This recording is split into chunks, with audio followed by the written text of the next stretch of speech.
जी हाँ, NEET paper leak मामले की सीबीआई जांच शुरू हो गई है। 5 राज्यों तक फैले तार में अब तक 25 किरदार गिरफ्तार हो चुके हैं और कई आरोपी अब भी शिकंजे से बाहर हैं।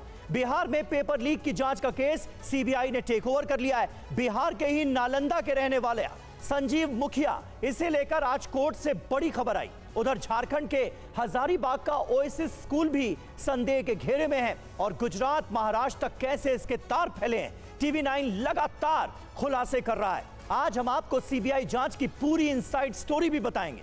हजारीबाग के ओएसिस स्कूल से हमारे संवाददाता विपिन चौबे, संजीव मुखिया के गढ़ नालंदा से हमारे साथ कुमार कुंदन और पेपर लीक के एपी सेंटर पटना से हमारे संवाददाता रूपेश कुमार भी जुड़ेंगे। लेकिन बड़ी खबर सबसे पहले आपको बता दें, नीट पेपर लीक कांड से जुड़ी आरोपी संजीव मुखिया की गिरफ्तारी पर रोक लग गई है।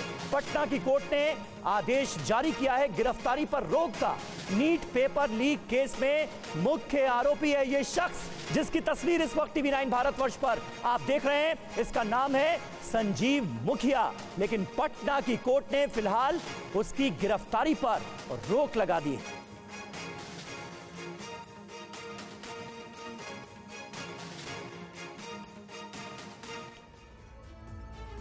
तो पेपर लीक केस में संजीव मुखिया की गिरफ्तारी पर रोक लगा दी है अदालत ने। पेपर लीक केस के मुख्य आरोपी को कोर्ट से राहत मिल गई है। पटना की कोर्ट ने कोहर्सिव एक्शन पर रोक लगा दी है।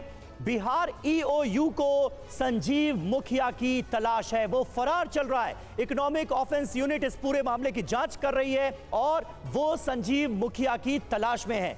नीट पेपर लीक में 5 मई को एफआईआर दर्ज की गई थी। संजीव मुखिया ने खुद को फंसता देख कोर्ट का रुख किया और कोर्ट से उसे राहत भी मिल गई है। उसकी गिरफ्तारी पर रोक लगा दी गई है।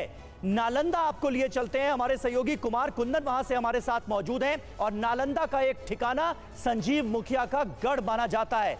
कुमार, अभी तक आपकी तफ्तीश में क्या जानकारियां निकलकर सामने आई हैं संजीव मुखिया के रोल को लेकर? देखिए समीर, अगर संजीव मुखिया के रोल को देखें तो वो बहुत ही सोची समझी साजिश के तहत हर चीज़ को उसने अंजाम दिया है।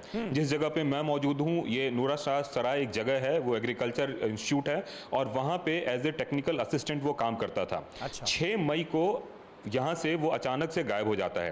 5 मई को मतलब क्रोनोलॉजी समझिए समीर, मैं आपको बताना चाहूँगा। 5 मई को नीट का एग्ज़ाम होता है और 6 मई को वो अचानक गायब हो जाता है। जब वो इस इंस्टीट्यूट को नहीं आता है तो यहाँ के ऑफिसर्स जो है उनको एक लेटर भेजते हैं कि आप कहाँ हैं। फिर अचानक से वो एक लेटर भेजता है कि मैं तो छुट्टी पे हूँ, मेरी तबीयत खराब हो गई है। पूरे मामले को बताने के लिए हमारे साथ प्रणय पंकज जी मौजूद हैं जो यहाँ के ऑफिस सुपरिटेंडेंट हैं। सर, एक बात बताएं कि संजीव मुखिया यहाँ पे किस तरीके का काम करता था? संजीव कुमार यहाँ पर technical assistant, as a technical assistant काम कर रहे थे और जो यहाँ के कंट्रोलिंग उनको वर्क असाइन करते थे, टाइम टू टाइम उसको वो परफॉर्म करते थे। आप कब से वो छुट्टी पे गए हैं? इनफैक्ट वो छुट्टी पर नहीं गए हैं, वो जब कार्यालय में से अनुपस्थित रहने लगे तो 1 सप्ताह इंतज़ार के बाद जब वो वापस कार्यालय में नहीं लौटे तो कार्यालय उनको एक लेटर भेज करके ये स्पष्टीकरण जानना चाहा कि आप बिना सूचना के कार्यालय से अनुपस्थित हैं, इसके संबंध में आप अपना स्पष्टीकरण कार्यालय को बताएं। तो कुछ दिन बाद उसमें चिट्ठी में लिखा हुआ था कि पत्र प्राप्ति के 3 दिन के अंदर आप अपना स्पष्टीकरण कार्यालय को समर्पित करना सुनिश्चित करें। तो लगभग 4-5 दिन बाद वो अपना एक एप्लीकेशन कार्यालय को भेजे कि हम बहुत बीमार हैं और चिकित्सारत हैं, हमको छुट्टी चाहिए 1 महीने का। लेकिन वो एप्लीकेशन में कुछ इस तरह से वर्णित नहीं था कि उनको किस तरह का छुट्टी चाहिए, उनको मेडिकल लीव चाहिए या फिर उनको ईएल चाहिए या कोई अदर लीव चाहिए। तो ये चूँकि क्लियर उसमें कुछ लिखा हुआ नहीं था, इसलिए कार्यालय अभी तक उसके छुट्टी को ग्रांट नहीं किया है। उन्होंने कितने दिन की छुट्टी मांगी थी? 1 महीने की। 1 महीने की जी। तो अगर 1 महीने की भी छुट्टी मांगी थी, एक बात मैं पूछना चाह रहा हूँ, तो 6 मई से लेकर 6 जून तक की छुट्टी मांगी थी? जी। क्या उसके एक्सटेंशन के लिए उन्होंने कोई लेटर लिखा? जी नहीं, कोई लेटर नहीं लिखा? जी नहीं।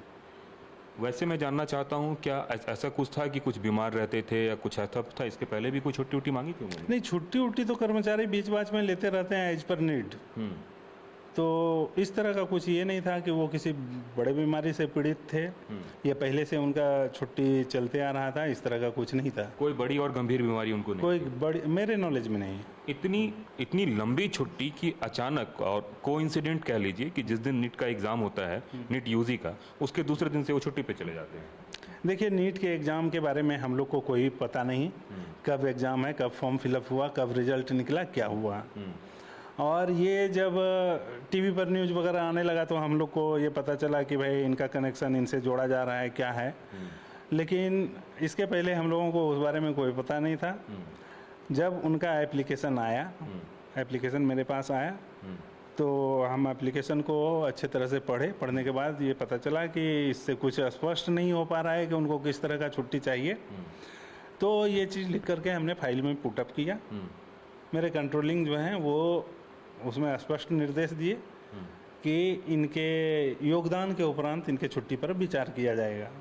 जब तक ज्वाइन करेंगे, जब ये जो ज्वाइन करेंगे उसके बाद इनके छुट्टी पर विचार किया जाएगा, और उसके बाद से फिर ये। इस बीच में पुलिस और ईओयू की टीम भी आप लोगों से ईओयू की टीम एक बार आई थी, तो कुछ जानकारी वो जितना मेरे पास था उनको हमने शेयर किया, और पुलिस की टीम तो नहीं आई। ईओयू की टीम में ही पुलिस वाले होंगे, हम लोग को पता नहीं, उसमें शायद एक डीएसपी लेवल के कोई कर्मचारी होंगे, और एक और भी साथ में उनके थे।